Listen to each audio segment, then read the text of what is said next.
이재명 대통령에 대한 각종 재판이 줄줄이 중단되고 있습니다만 민주당은 그걸로 충분하지 않다고 보고 있습니다.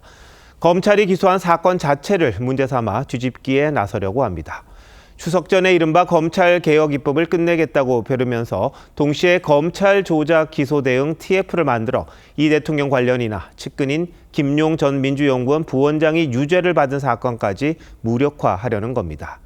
특히 이화영 전 부지사가 3심까지 중형을 선고받은 대북송금 사건에 대해서는 인터폴 적색 수배를 받고 해외 도피 중인 피의자가 한 언론 인터뷰를 근거로 문제를 제기했습니다. 민주당이 어떤 의도인지는 짐작이 갑니다만 사법부의 판단을 기다리는 게 순서가 아닌가 싶기도 합니다. 야당에선 노골적인 재판 뒤집기 시도라고 반발했습니다. 첫 소식 한송원 기자가 전합니다. 민주당이 출범시킨 조작 기소 대응 태스크포스는 4가지 사건을 진상규명 대상으로 언급했습니다. 먼저 이화영 전 경기부지사가 1, 2, 3심 내리 징역형을 선고받은 대북송금 사건.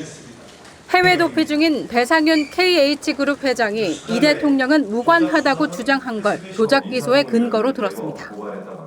검찰의 공소 사실은 어디서부터 진실이고 어디까지 날조된 것인지 반드시 밝혀야 되겠습니다. 이재명 죽이기 이제는 정말 끝내야 되겠습니다.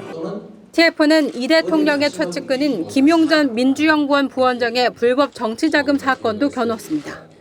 김 전 부원장은 대장동 업자들로부터 불법 대선 자금을 받은 혐의로 기소됐고 1, 2심 재판부는 6억여 원의 유죄로 인정해 징역 5년형을 선고했습니다.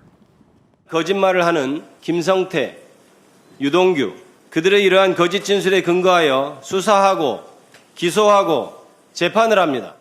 이 밖에 대장동 사건과 알펜시아 입찰 담합 의혹까지 총 4건 가운데 3건이 이 대통령이 기소되거나 측근이 유죄를 받은 사건입니다. 야당에선 이 대통령의 사법 리스크가 무력화된 상황에서 노골적 유죄 뒤집기라며 사법 불복을 넘은 사법 조작이란 비판이 나왔습니다. 민주당에서 일방적으로 수사 조작을 주장하는 것은 일부 사건의 경우 법원 확정 판결까지 있는 상황에서 우리나라의 사법체계 근간을 흔드는 주장이라고 할 것입니다.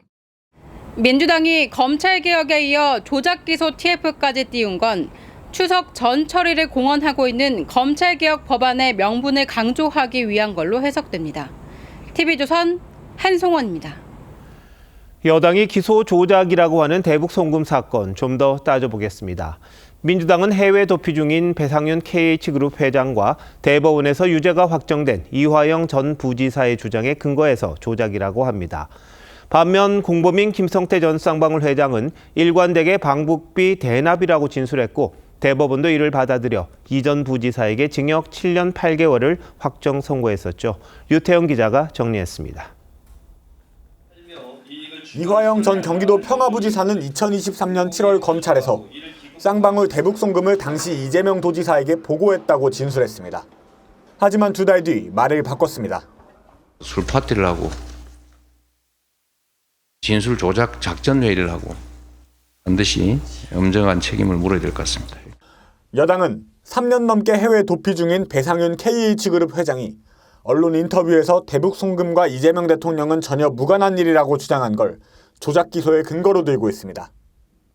반면 공범인 김성태 전 쌍방울 회장은 이 전 부지사가 이재명 당시 도지사에게 방북비 대납을 보고했다는 내용을 들었다고 일관되게 진술했습니다. 초등학생도 아니고 짜장면 사준다고 진술한다는 게 말이 됩니까?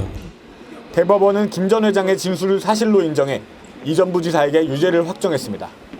민주당은 정치자금 6억 원 수수 혐의를 받는 김용 전 부원장의 무죄도 주장합니다.